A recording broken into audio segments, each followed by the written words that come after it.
Hello,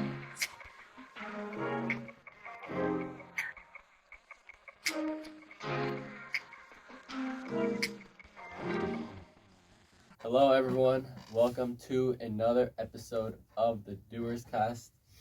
This is a podcast where we bring on business owners, entrepreneurs, or just cool people doing cool things. So today we have a very, very special guest. I met him last week at a networking event, launch event at Capital Factory right here where we are. And, he's one of the most, interesting people I met because, hey, we're from the same hometown. We went to the same middle school, believe it or not. Yeah. And, he's in Austin now working on some software engineering, working as a software developer. And I thought it'd be cool to bring him on and have a little talk with him today. But yeah, without further ado, please welcome Mr. David Kirkpatrick. Welcome to the show, man. Thank you. Welcome, Cue sir. Cue the audience clap overlay. Yeah. If you want, you can do that. Yeah. All right, man. So let's get straight into it. To start off, I guess, what brought you here to Austin, man? Like, what are you doing here? How long have you been here? Yeah. I'll start with the whole stage. Tell me about yourself thing. Cause I've been, dude. What is it? So I'm 6-7 months into my new game dev job, and before that, I was working on my own project out of school, and then also doing interviews, and that was like a year and a half. A brutal year and a half of just preparing, not getting calls, sending resumes, and then from there talking to. The way I figured it out how to really get a job properly is reverse engineer with headhunters, essentially. Do you guys know what a headhunter is? Like an outside recruiter type. A solo guy who essentially is purely commission. And they find the person that does the job. So let's say Google has an HR department, right? Mm-hmm. But since they're so big, they're actually really slow. So the guys at the top is like secretly talking to a headhunter that's like actually way more efficient. Oh. Yeah. So if a headhunter reaches out to you on LinkedIn, that's a compliment. That's what I'd say. So you want to get your essentially online presence to look like that. So I bring this up because for a year and a half, I was like, you're like, how do I figuring this out, right? Like, send out so many applications. My mom would also help me send out applications. I'd be like, Mom, stop sending applications. I just read in this book, it says it's inefficient. You're wasting your time. But yeah, it is nice to have that help. A little bit about me. Yeah, the video game industry is where I'm at right now. 3.5 years into it. During school, I did a couple different internships. And if we're going to talk about why I'm here in Austin, answer your question, right? Actually answer your question. I've been traveling around a bit. Technically don't have a home right now. There's a lot of people back home. In my parents, I have 5 siblings, and my brother's back from the Marines. So I want to see him, but there's no space in that small house. I'll tell you that. Like my brother's like, dude, it'd be great to see you. But it's good that you're not here. I'll be back in Sunnyvale. Sunnyvale. Yeah.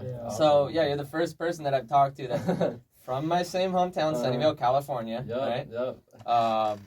You went to Homestead, I went to Fremont, rival schools. There were some names thrown about the name. I'm not going to say those names. It's not good.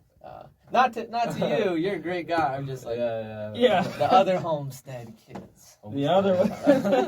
But yeah, I know Homestead from. We do wrestling against them. I tried to get into football, got injured, so never got to play. But yeah. So I'm sure there's more. What was like some of the projects that you've been working on like before you started doing what you do now? Yeah. So I went to UC Santa Cruz. We had a senior capstone that was 3 quarters long, so 9 months. But we also worked on that a year and a half out of school. So that was an educational programming game developed in the Unreal Engine, which has a pretty high barrier to entry if you compare it to Unity. It's just difficult. That's what I'm trying to say. Yeah. It's a difficult engine, but high rewards, looks good. Probably not the best for mobile, I'd say, but we weren't doing a mobile game. We wanted high resolution. But yeah, that was, I'd say, my biggest project, the one I'm most proud of. And then before that, some mobile and educational games for some internships. That's cool. And Unreal is probably the industry standard still, right? Yeah, it's one of the biggest industry standards. You could look at Epic. Yeah, Epic Games made it. Fortnite, Rocket League. Yeah. Unity 2, man. Mm-hmm. Unity 2 has some big games under its belt. You play a lot of games? A lot of video games? I prefer creating more than playing. Let's see. Sometimes I'll play League with my bro, but I'm not good at all, man. I just play it. What got you like interested, and like what made you want to be like doing what you do today? Yeah. That's a good story. I'll tell you about that. Let's see. My mom bought this Minecraft modding course for my siblings, but they're Minecraft. Minecraft modding. So What's you can get modding a game is essentially you get the game. Hopefully the code is open source so you could actually modify it.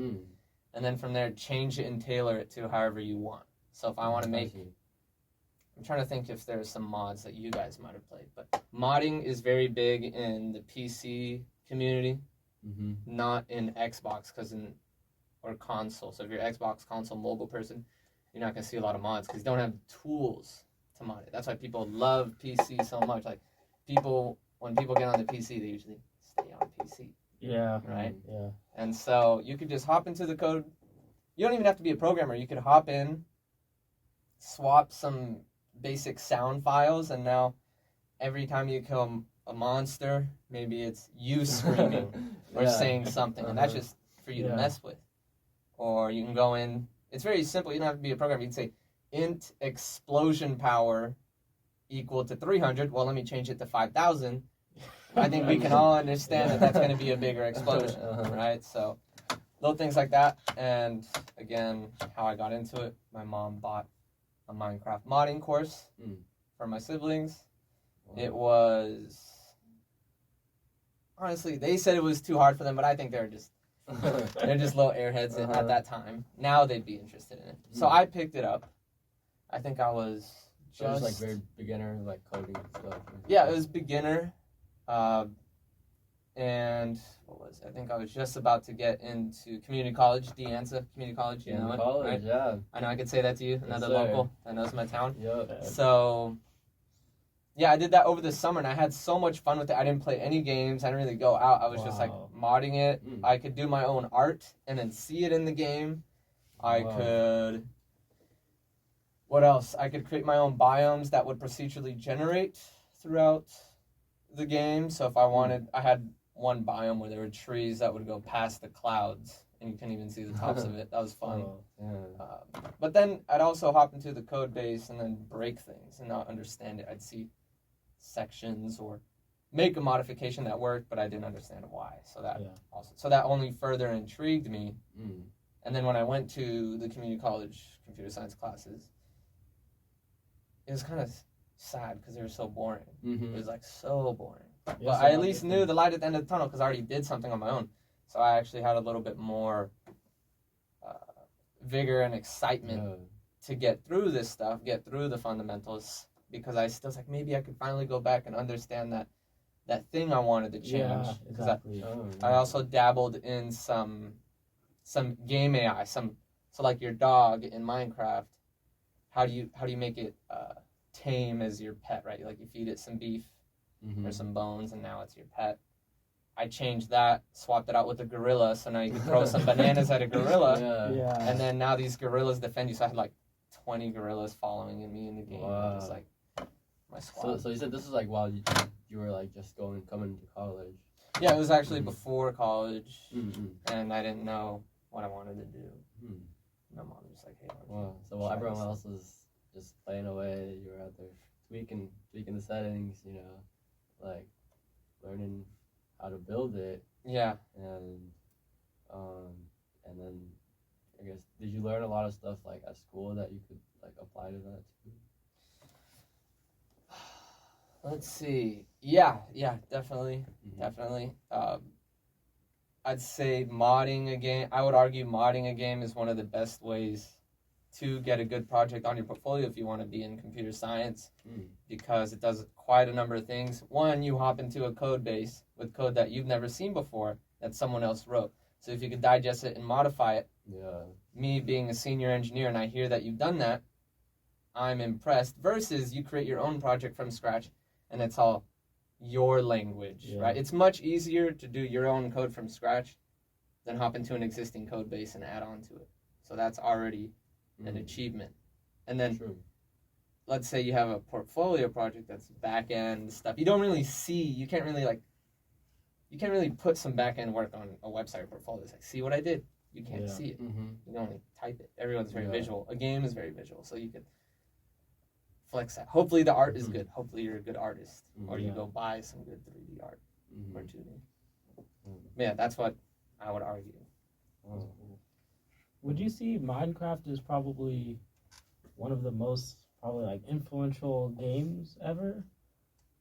Because just looking back on it, I feel like before maybe the gaming era, maybe kids just play with Legos, who wanted to be engineers and stuff. They play with the Legos, and they still do. I feel like now Minecraft has sort of maybe supplemented that, or maybe even replaced it a little bit, because you can do so much inside the game, and so people are you might want to get into game design through Minecraft, or maybe people are architects inside the game. They're like, man, I want to do this in real life. I talked to a student here, that's actually why he went into, I think, engineering architecture, because he was playing Minecraft. He was like, I like this. I want to do it in real life. Do you feel like Minecraft is sort of one of the most influential games out there, or? It totally is one of the most influential games. It's not going away for quite a while. I played endless Minecraft mods where just people go to town with it. I won't get into it now, but with Minecraft, it tailors to so many different play styles. So we talk quite a bit about game design stuff. So if you look at a first-person shooter, that's someone who just wants to aggressively attack people, kick things over, dominate, right? You look at other games that don't have that. I just want to build. I just want to adventure. I just want to explore. Minecraft lets you, if you want to fight, you can fight. If you want to build, you can build. If you want to socialize, you can socialize, right? You look at, there's VR chat. So that, for those who don't know what VR chat is, you just hop in, you just talk to people. You could also do that in Minecraft. So, yeah, they tailor to so many different genres of play styles, I'd say. So if you want to make a good game, try to have that widespread approach on people.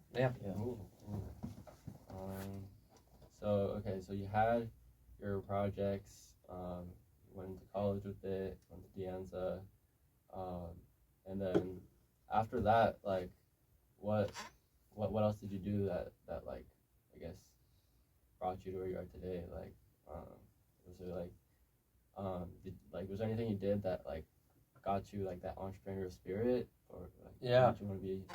So during that year and a half, I was thinking, okay, well, I want to, I need to get a job, right? So it's working on myself, reading. Eventually, it's okay, how about I read books on this stuff? And okay, well, I'm getting a job, but I want to get this job. I want to get this job because I want money. Well, why do I want money, right? Well, once I get that money, okay, so I'm learning. Everyone learns a skill to get money. Why not just learn money? Learn how money works. So I was also doing that as well. It's well, once I get this money, how do I do it? How do I deal with it? Because I've had a full-time job before, and I would not be good with it. I would just spend that stuff so quick. So we're trying to learn investing, or Yeah, all that stuff. All that stuff. So, reading a bunch of books, and then these books, and then also on YouTube kind of pushed me towards the entrepreneurial side, because it's convinced me that I don't want just a 9 to 5, right? And being behind a project that I can really get behind is something that I've already experienced in college. And before that, I worked jobs that were just not happy with. So I knew that. I also was a math and computer science tutor for like 5-6 years, and I worked under people. And then I was like, why are they getting such a big cut out of what I'm making? I'd post on Craigslist. Yeah. And I get like 50 an hour versus like 18. I was like, this is bullshit. Yeah. So, yeah, I'd hustle on Craigslist as well while I was going to school. Kind of an interesting place to put your tutoring skills, but doing it through referrals and people your family, that's a way to do it too. So were you like tutoring people with like just game development or?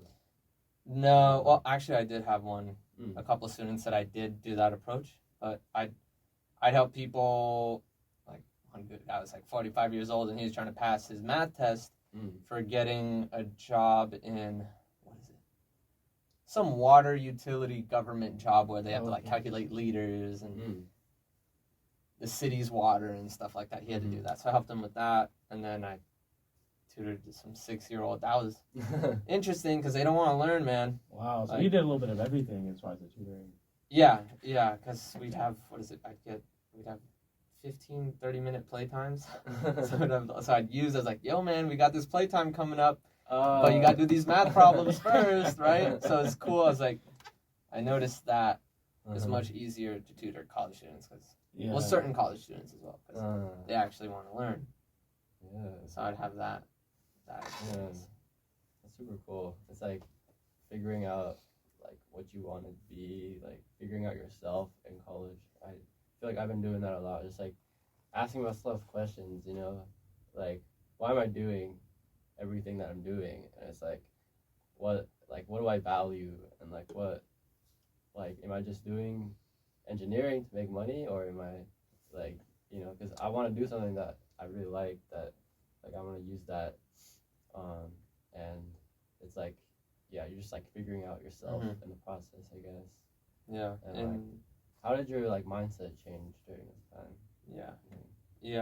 In every industry, I'd say there's a spot for your personality type. So although you're let's say you're getting into mechanical engineering, I was doing a lot of programming, engineering on these projects, and then I realized, okay, I don't really like being siloed away as an engineer, just programming. Some people loved it. I was like, I don't know how you love this shit, bro. I'm like over here. And then you type away all day. Yeah, and then I got into these different positions just kind of by chance or by someone stepping down as a more cross-functional person that would talk to engineers, would talk to artists, translate all these different languages within, let's say, game industry. And there are other positions like that in other industries as well. So you just need to go experience it, see that you don't like it, then try something else and go hop in different communities, start them if they don't have it. Yeah. Do that in school. What's a new role I just learned about recently?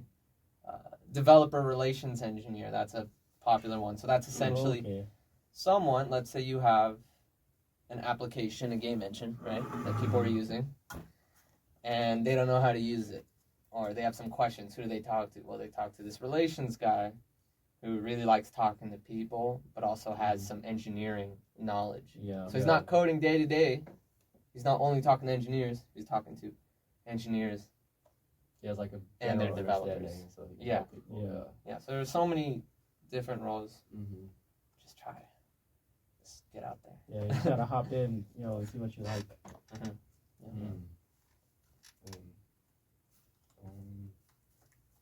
So like with the stuff that you're working on now, I guess, like how did you come across that, and like how did you get involved with it? Yeah, so I'm over here in Austin talking to these startups here that potentially need game developers. So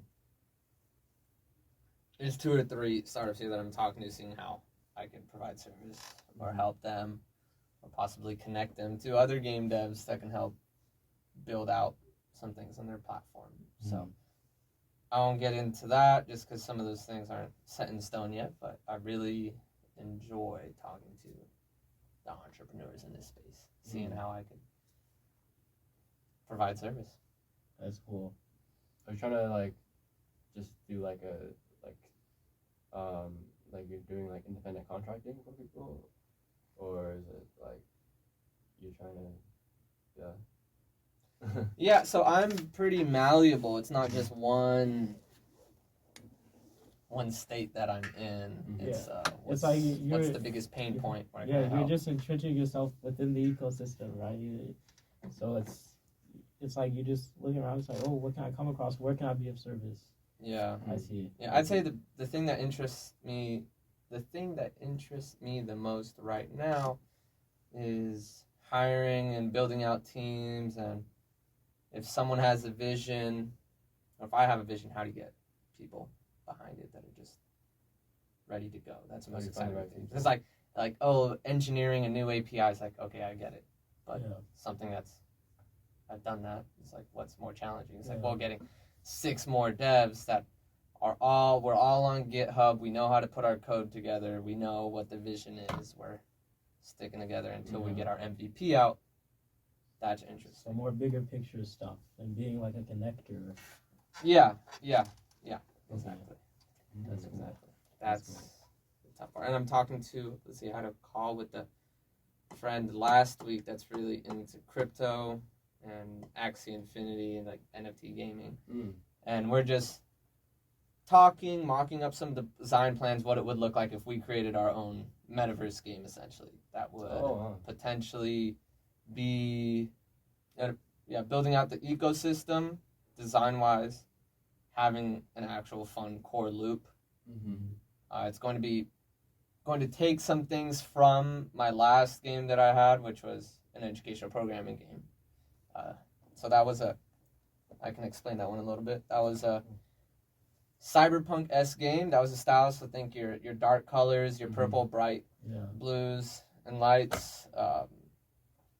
You have robots that you hop into a factory, go get some robots, break them, reprogram them, throw some parts on them, and they battle for you, defend you, go do some things, but no programming. You don't need to be a programmer to play the game. You just connect these little blocks together in sequential order, and it would execute it. So we kind of just ripped the fundamentals of programming and threw them in there, but it doesn't feel educational. We didn't want to make it educated. We just wanted to purely gamify. Made it fun. Yeah, so I'm thinking of how I'd rip some things from that, make it into some metaverse gaming thing. But that's just something on the side. There's a lot going on, I'd say. And I'd say in the stage where I'm at, it's kind of helping people that have something going on.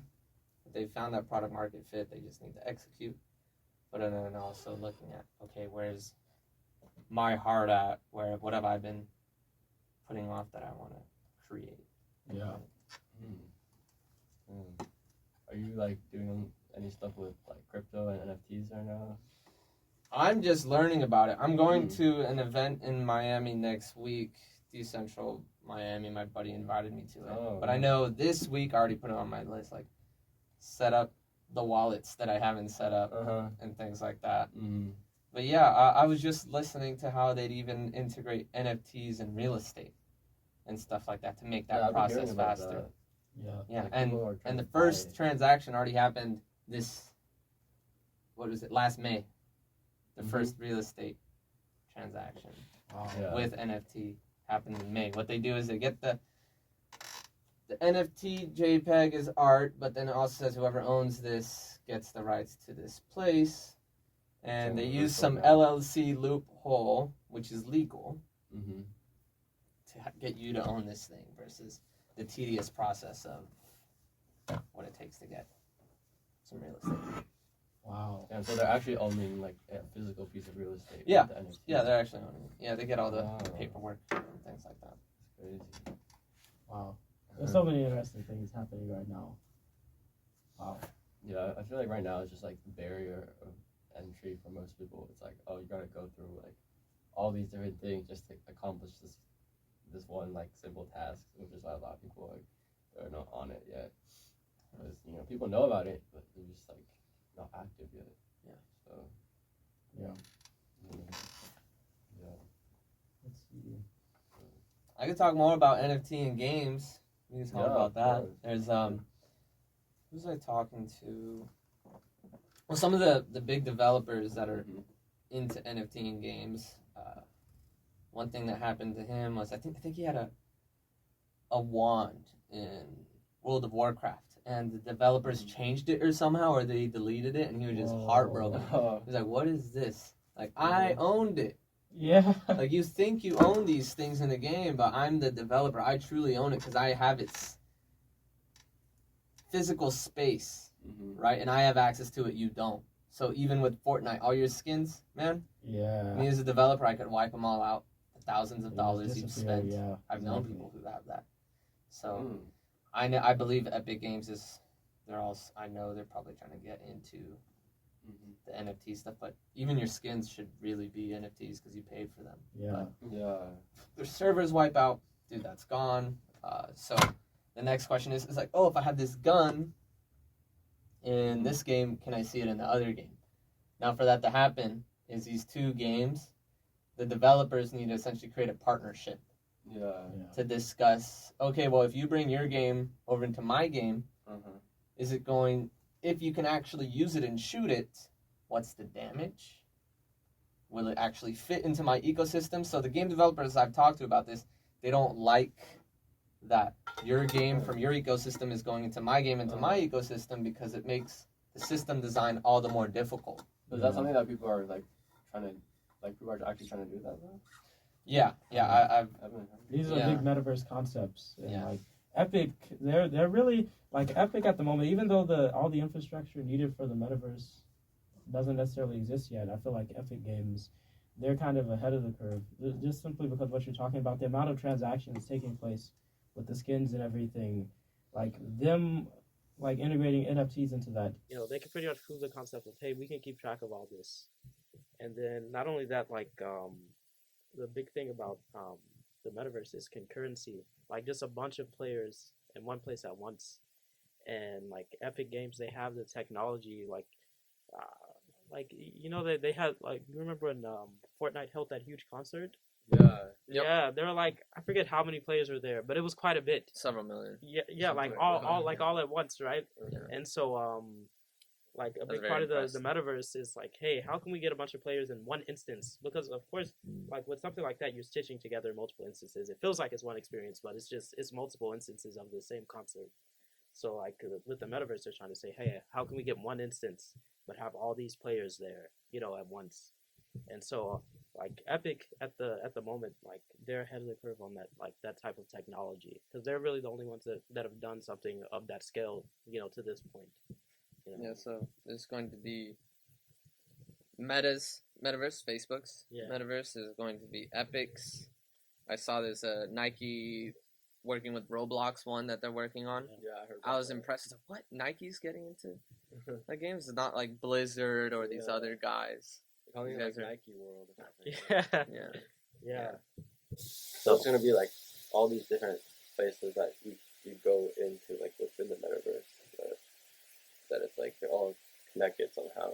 Yeah, they're gonna have to build those essentially partnerships. So again, I'll go back to the gun. The easiest way to do that one is just make it a cosmetic instead of actually like have it function in the game. So that's the first way to start. It's like, oh, you could actually see it, or you could see my Fortnite skin in, let's say, Meta's place, right? So they have a different art style as well. So I'm curious if that's even possible, or if it's just going to be displayed or something like that. Yeah. Do you own any NFTs? Nope. I have just my games that I own and the centralized products within that game, which is a bad way. But yeah, I've been doing quite a bit of research on this stuff because I'm into games, and initially, because I have some friends that are also into games or in the game industry, yet they're thinking towards it is like, oh, it's gonna blow over. It's not a big thing. It's all hype. It's just a JPEG. I could just screenshot it and then take it. No, they don't understand. There's a unique address tied to it. Yeah. And I could go take it to these other places. Yeah. Right. So I that's don't understand. That's the big thing. Did you ever play like any MMORPGs at any point, like World of Warcraft or anything like that? Or I have a lot of friends who play it. I never got into it just because I've been into games like that and I just get sucked in. yeah. That's one of the reasons why I'm kind of attracted to the metaverse. Like I like, just like the open feel. Like, hey, like this is an actual world. And I played World of Warcraft for a minute. How many minutes? No, you can actually track that, like within the game. But I don't know. I would say a lot of minutes. I named like a warlock. But yeah, it's interesting. The most frustrating thing with these types of games is like with each patch, like they may or may not nerf your class. Oh. And if you get nerfed, you're like no, because it's terrible for like raids and stuff. If your class gets nerfed, and so people are like, a lot of people have multiple classes because they don't want Yeah. Are there any like resources you want to throw out there, people for like learning about NFTs or like maybe like podcasts you listen to, stuff like that? Yeah, well, let's see if they want to get. I need to know who the audience is. There's different audiences. I talk. They're your entrepreneurs, the mindset people. They're people who are trying to get in the game industry. Yeah. All these different. I guess just like entrepreneurs. Entrepreneurs. Like, people who like want to learn about like who are just entering into the space and they're like, hey, this NFT thing is cool, but I don't know what I can do with it or like how it works.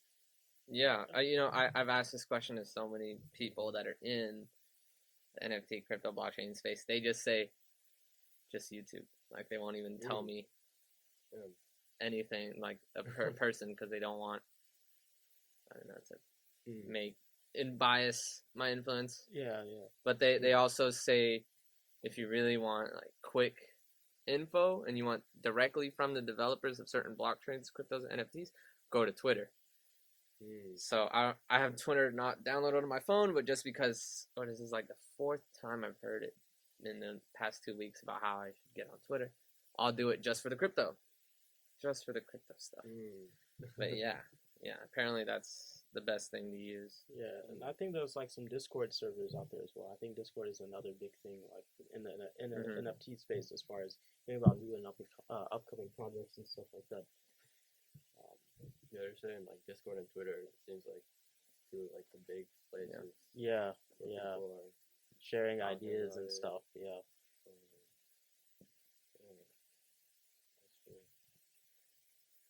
Any advice for someone maybe trying to get into game development?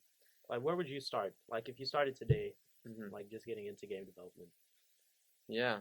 So I'd watch a bunch of YouTube, consume a bunch of information, see what part of game development do I like. Do I like design? Do I like the graphic stuff? Am I a person that likes to draw? Do I like the storytelling aspect? Do I like to write? Do I like to engineer? Do I like that challenge? And then from there, find some community is the best way to do anything, I'd say. So go find your Discord community. If you can't find one, go find a course that has created a Discord community, because they'll find like-minded individuals. I've done that. That's how I've found people. Like, let's say I was thinking, I want to do a first-person shooter. I want to make it online multiplayer in the Unreal Engine. So I found one. So I had a Discord, and I was able to meet people, talk to people there. And then my friends and I have our own Discord where we have game devs in the industry or students that are trying to break into it. So we'll have them drop their resume or portfolio. Or I also do weekly Sunday calls with some of these students. I'm like, okay, let's look at your resume. Yeah. Your LinkedIn is really bad. That's awesome. You're not gonna like bro, your resume is good, but they're gonna look at your LinkedIn. LinkedIn is what? The #1 search engine for recruiters. Yeah. And you need to learn how to work that algorithm. So when they type you up, you pop up first. Like, I had recruiters ask me, I paid someone to do my resume and my LinkedIn. Okay, so you need to learn how to leverage people and their specialties. Don't think, oh, well, I'm going to save money by doing it on my own. I've calculated it. So it's like you can pay like $400, $300, and that's minimum wage. 26 hours around there. So think, if I spend 26 hours on my resume and LinkedIn, will it be just as good as a professional who's done this for thousands of other people? So that's how I'd always started out talking to these students. That's great that you're out there. And my friends, because they'd spend all this time, right? We're not writers, man. You're an artist, so you're a programmer, you're an engineer. Yeah. That's how we all work together. We're all specialized in different things. So that's awesome. Yeah. So people. Yeah. Leverage. Yeah, that's how it is in game dev. I guess like a lot goes into it. So there is no one type of like. Yeah. And let me make sure I fully answer that game dev question, because that's so I told you YouTube. I told you get a community. I told you try a course. Then from there, depending on what you're comfortable with, you could look at what engine to start with. I would just recommend hop into Unity, because if you're good at that, you could find some contract jobs and people pay you for it. Like Unity is very sought out and it's easy. I would not recommend getting into Unreal first. Unity, there's plenty of jobs for Unity devs. And from there, there are even easy tutorials that you can already look at and then rip apart and look at how they do everything. So that's the concept is very similar to modding a game. Okay, but this one's like a very basic game, so the code base isn't too dense. I see. So same concept that I brought up with the benefits of modding a game, but these Unity game tutorials just have it all there. You could press play the game, you could close it, go look at the code, just see like, okay, how they make the player explode. Oh, it's connected over here. Yeah. Like, oh, well, how did they import the asset? It's like, it's like open source. Yeah, and if it doesn't make sense, so the best software engineers, like the ones that work with Google, and they don't know how to do it, they just know how to Google things. They know how to Google. They're good with Google. They know how to do the keywords. And I've noticed this helping entry-level engineers. Like, they don't know how to Google. You need to understand how the keywords function. Yeah. Right? Gotta hop on Stack Overflow. Yeah. Check it out. Exactly. Stack Overflow. It's great. Yeah, it's like forums. Yeah. That's where you find like everything, dude. Yeah. What are like your main goals that you're working towards? Like, what do you want to have accomplished in a few years? Like, let's say like in 5 years. Yeah. Get more into startup community. See how I can help some people grow, and then also network and see who key players are. And then while that's going, I'm planning on starting my own game company, or at least some project. Or I'm gonna call it a project. Okay.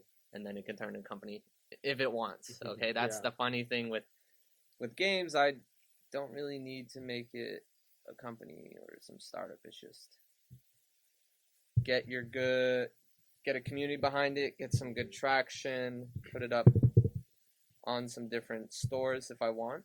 Yeah. Things like that. Yeah. Because the business side is like, it's like a whole other process, and it takes a long time. Like, we're talking about this with Gango. Just a few moments ago. Yeah. Like, when he was working on his like gumdrop stuff, like he didn't think about like the business side of things at all, and like, you know, it was only later when like they really started having to worry about it, and he's like, man, I don't know anything about this. Yeah, and specifically once he ran out of money, he said. Yeah. So the business like, side is hard, and you need some business people. So if you're ever gonna do something, try to get an advisor in there or a mentor that's already done what you're trying to do. If you're trying to make this podcast grow, go talk to someone that already has a podcast with like 10,000 people, and just say, hey, could I like reach out to you once a week? It's a game, just like in a video game. I'm gonna go do this level with a buddy. It's like, bro, you already did this level. You want to hop in?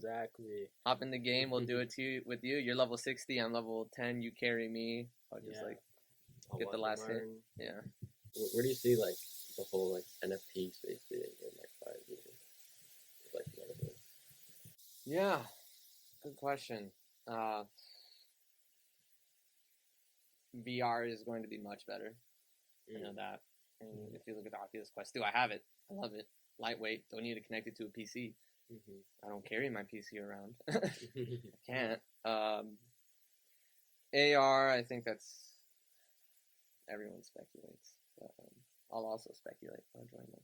That's a little later, I'd say. Okay. I even saw some beta testing of people trying to do NFT clothes and jackets and things like that. So if I have I've heard that. a jacket in AR, if I point my phone at your jacket, I could see the 3D version on that jacket. Does that make sense? Yeah. 3D version. So like a filter, Oh. essentially. Like I point it, I see that you have an NFT hat, but it's actually gonna turn into a cowboy hat or something in AR or something. Yeah. Interesting concept. Like everyone who's ever owned it. Yeah, again, to answer your question with the NFTs and games, I think it's going to be an intricate process because there are going to be people that aren't on board, but it'll gain traction. That's how I see it. Yeah, I think hype is going to die down a bit, but like in the long term, it's just going to it's going to be like .com bubble. Yeah, that's what I've heard as well. That right now it's Web 3.0, and we're right at the beginning stages. So, I don't know, like 5 years from now, I think there'll be some good stuff. I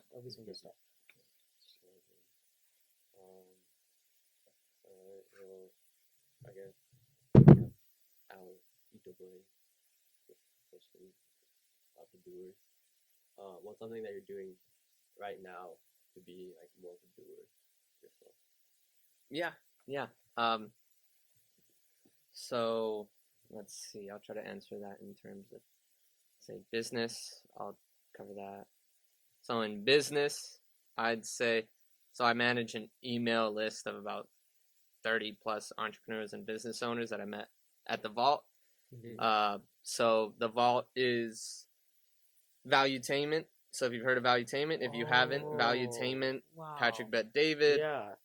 Go follow that, everybody. If you're an entrepreneur, go follow that YouTube channel. So I met them all there, and we're like, networking is like, you know what? Someone mentions like, let's get everyone's emails, but no one did it. I was like, let me go grab everyone's emails. So I went one, and it's just been growing. Wow. And we got, who did we get? We got the program director, Joey Raymondi, on there. Program director of Valuetainment. He hopped on. Wow. Roy Castillo, he's also part of Valuetainment, like with the podcast stuff. And one of them I think it was Roy that mentioned we might get Patrick to hop on or something. But I've just been, it's cool like that. It's like now like writing for the email list. Like, okay, Sunday this, we're gonna read this book. Then like as a group, this is when it's due. Also, whenever you have a community, you need to set guidelines and rules for, depending on how flexible you want to be and understanding the culture of that community. But for ours, it's, if you're just going to show up here and there, you're going to show up late, that's not going to fly. So I know the culture of the people at the Vault and how that works. For game devs, I would never say that. I'd say, show up when you want, man. It's cool if you're playing League during the call too. It's all right. So that one is very different. So you can't be this one set. There's no one set approach for all these different communities. So that's on the business side. I won't say business. I'll say community-based. So community-based for the business entrepreneurs in the Vault. So that's how we provide value to each other. And then for the game dev stuff, I think I told you guys a little bit about that. The Discord, we also have Thursday weekly tech talks where we'll just learn something new and then teach it. Or if it's something we already know, then we'll still teach it. What else? And then I'm trying to learn more about NFTs and crypto and blockchain because I want to eventually integrate it into a game. Yeah. See how that goes. And then more doer stuff. It's where you put in action. Talking to, I'm not sure if you know Authentic here, that startup. I don't think so. Okay, well, I'll connect you guys with them sometime. But they have a platform that has handled the distribution where they want to have these educational-based games tied with biometrics to tell you if you're getting a good enough sleep or if you have mindset or if your diet's messed up. So they have you play it. Well, first they'll test you, Myers-Briggs style, personality tests, right? Yeah. See where you're at, assess you, and then prescribe these to you. Yeah. So what's your personality type? Yeah. I do know it actually. So and I've done it a couple times. I get the same thing. Oh, really? Do you know? So like the acronym, right? Like ENFJ-A. Oh, okay. I've done those a few times. I always forget every Dude, time. So extroversion, and I'll tell you why. I'll tell you why you get a different one every time. So extroversion and intuition, and I could write these out too. Feeling, judging. A is so E or I. The first one is E or I. Extroversion or intuition or introversion, right? That one's pretty basic. We know what that is. The other one is so there's the intuit. So the next one is N or T, I believe. So it's you're more thinking. Gosh, I might just have to pull it out. Yeah, it's like thinking versus like feeling. Or like thinking logically. No. One of them is how do you process information? How do you get the world? So I see. N is more thinking abstract, 3D space, like theoretical stuff versus the other side. They do it all on the 5 senses, and there are types of people that do. The people that are police officers, nurses, very like always about people, like they have to see it, feel it, smell it, that type of stuff. They're that type. Versus N, they're your engineers, they're your like creatives, they're your probably blockchain stuff because you can't really like hold a blockchain, right? Yeah. Things like that. Picture it in your head. Yeah, it's abstract type things. Yeah. Wow. Oh, it's S. That's what it is. It's N or S.